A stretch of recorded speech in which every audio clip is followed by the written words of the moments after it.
টাঙ্গাইল নামটা শোনার সাথে সাথেই আমাদের মাথায় কি আসে? বেশিরভাগ সময়ই দুটো জিনিস, তাই না? কিন্তু টাঙ্গাইলের পরিচয় কি শুধু এই দুটো জিনিসেই সীমাবদ্ধ? চলুন আজ এই ধারণাটাকে একটু চ্যালেঞ্জ করি, এর আরও গভীরে যাই।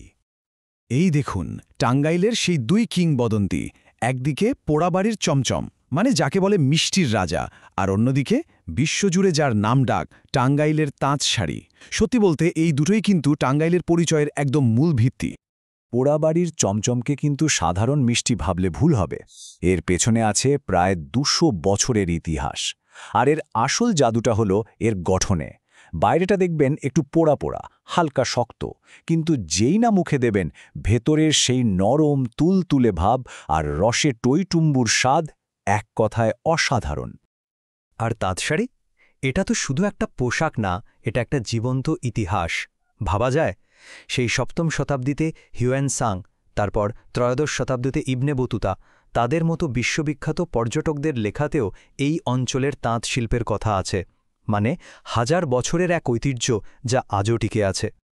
তো মিষ্টির কথা হলো, শাড়ির কথা হলো, কিন্তু এই স্বাদ আর সুতোর বুননের আড়ালে টাঙ্গাইলের আসল গল্পটা কি? সেখানে আছে ইতিহাস, আছে ঐতিহ্য, আছে প্রতিরোধের দারুণ সব কাহিনী। চলুন এবার সেই গল্পগুলোই শোনা যাক। টাঙ্গাইলের ইতিহাসের কথা উঠলেই যে পরিবারের নাম আসবেই, তারা হলেন কটিয়ার পন্নী পরিবার। তাদের জমিদারিটা কিন্তু শুধু শাসন বা ক্ষমতার গল্প নয়, এর সাথে মিশে আছে ব্রিটিশদের বিরুদ্ধে প্রতিরোধ আর সাধারণ মানুষের জন্য কাজ করার এক অসাধারণ ইতিহাস। তাদের কাজের পরিধিটা বুঝতে এই টাইমলাইনটা দারুণ। দেখুন, সেই ১৬০৮ সাল থেকে শুরু। তাদের পূর্বপুরুষ সাইদ খান পন্নী তৈরি করেন আটিয়া মসজিদ, যা আজও ইতিহাসের সাক্ষী হয়ে আছে। এরপর জাম্প করে চলে আসুন ১৯২১-এ। ওয়াজেদ আলী খান পন্নী, যিনি চাঁদ মিয়া নামেও পরিচিত ছিলেন, ব্রিটিশদের বিরুদ্ধে অসহযোগ আন্দোলনে যোগ দিয়ে জেলে যান। কিন্তু ইন্টারেস্টিং পার্ট হল, জেল থেকে বেরিয়ে তিনি দমে যাননি, বরং শিক্ষা বিস্তারের জন্য ১৯২৬ সালে প্রতিষ্ঠা করেন সাদত কলেজের মতো একটা প্রতিষ্ঠান। ভাবা যায় কত দূরদর্শী ছিলেন। আর চাঁদ মিয়ার চরিত্রটা কেমন ছিল তার সবচেয়ে বড় প্রমাণ সম্ভবত এই একটা line, one who defied the British, মানে যিনি ব্রিটিশদেরও ভয় পেতেন না। আর এটা কিন্তু যে সে কথা না, খোদ লন্ডন মিউজিয়ামে তার ছবির নিচে এই কথাটা লেখা আছে। চিন্তা করুন, নিজের শত্রুরাই তাকে কতটা সম্মান করত। আচ্ছা, জমিদারদের ইতিহাস তো শুনলাম, এবার চলুন একটু অন্য জগতে যাই। টাঙ্গাইলের রান্নাঘরে। চমচমের নাম তো সবাই জানে, কিন্তু এর বাইরেও এমন সব অসাধারণ খাবার আছে যা সাধারণ মানুষের জীবনের গল্প বলে, তাদের সংস্কৃতির কথা বলে। এই লিস্টটা দেখুন একবার, প্রত্যেকটা খাবারের পেছনে একটা গল্প আছে। কচু শাকের সাথে ইলিশ, এটা তো একটা ক্লাসিক কম্বিনেশন। আবার চুকা খিচুড়ি, মানে আগের দিনের বেঁচে যাওয়া ভাত দিয়ে বানানো একটা টক ঝাল খিচুড়ি। সাধারণ মানুষের রিসোর্সফুলনেসের কি দারুণ উদাহরণ। এরপর দেখুন গরুর মাংসের শুটকি। যখন ফ্রিজ ছিল না, তখন মাংস সংরক্ষণের কি অসাধারণ একটা দেশি পদ্ধতি। আর চীনা নুনসার মতো মিষ্টিগুলো তো এখন প্রায় হারিয়েই গেছে, যা আমাদের মনে করিয়ে দেয় এক সময়ের শস্য বৈচিত্র্যের কথা। তো আমরা টাঙ্গাইলের খ্যাতি, ইতিহাস, খাবার অনেক কিছু নিয়েই কথা বললাম, কিন্তু যে তাঁত শাড়ি এই খ্যাতি এনে দিল, সেই শাড়ি যারা বানান, সেই তাঁতিরা, তারা এখন কেমন আছেন? চলুন এবার হাজার বছরের এই ঐতিহ্যের বর্তমান কঠিন বাস্তবতাটা একটু দেখি। আমরা আগেই বলছিলাম এই শিল্প কতটা পুরনো।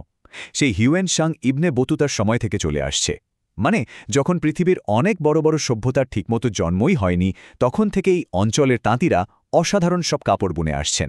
কিন্তু প্রশ্ন হল, এই গৌরবময় অতীত কি বর্তমানকে রক্ষা করতে পারছে? এই সংখ্যাটা ২,১৫,০০০। এটা শুধু একটা ফিগার না, এটা একটা বিশাল ধাক্কার মতো। ভাবুন, মাত্র ১৫ বছরে ২০০৩ থেকে ২০১৮-র মধ্যে আমাদের দেশ থেকে এতগুলো হাতে চালানো তাঁত উধাও হয়ে গেছে। এর মানে হলো লক্ষ লক্ষ মানুষের রুটিরুজি বন্ধ হয়ে গেছে। একটা আস্ত ঐতিহ্য আমাদের চোখের সামনে থেকে একটু একটু করে হারিয়ে যাচ্ছে। কিন্তু প্রশ্ন হলো, কেন এমন হচ্ছে? কেন এই তাঁতগুলো বন্ধ হয়ে যাচ্ছে? ২০১৮ সালের একটা জরিপ থেকে আমরা এর কিছু উত্তর পাই। দেখুন, সবচেয়ে বড় সমস্যাটা হলো টাকার অভাব, মানে মূলধন। ৮৩.৫% তাঁতি বলেছেন তাদের হাতে যথেষ্ট পয়সা নেই। তার উপর আছে সুতার আকাশ ছোঁয়া দাম, তৈরি করা জিনিস ঠিকমতো বিক্রি করতে না পারা, আর নতুন প্রজন্মের দক্ষ কারিগরের অভাব, মানে সমস্যাটা চতুর্মুখী। এর সাথে যোগ হয়েছে আরেকটা বড় চ্যালেঞ্জ, টেকনোলজির সাথে লড়াই। একদিকে হ্যান্ডলুম, মানে হাতে বোনা তাঁত, যেখানে একজন কারিগর দিনরাত খেটে সপ্তাহে হয়তো 2টো শাড়ি বানাতে পারেন। আর অন্যদিকে আছে পাওয়ারলুম মানে মেশিন, যেটা একদিনেই 5-6টা শাড়ি বানিয়ে ফেলে। স্বাভাবিকভাবেই কম সময়ে বেশি উৎপাদন আর কম খরচের এই লড়াইয়ে ঐতিহ্যবাহী হ্যান্ডলুম পিছিয়ে পড়ছে। তাহলে এই সব কিছু মিলিয়ে টাঙ্গাইলের আসল পরিচয়টা কি?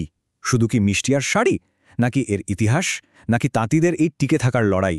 সত্যি বলতে এই সব কিছু মিলেই আজকের টাঙ্গাইল। চলুন পুরো ছবিটা একবার এক সুতে বাঁধার চেষ্টা করি।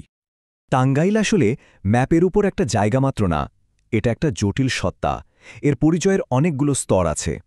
একদিকে যেমন আছে এর বিশ্বজোড়া নামডাক, তেমনি আছে একটা গৌরবময় অতীত, একটা অনন্য লোকসংস্কৃতি, আর তার সাথে আছে এক কঠিন বর্তমানের লড়াই।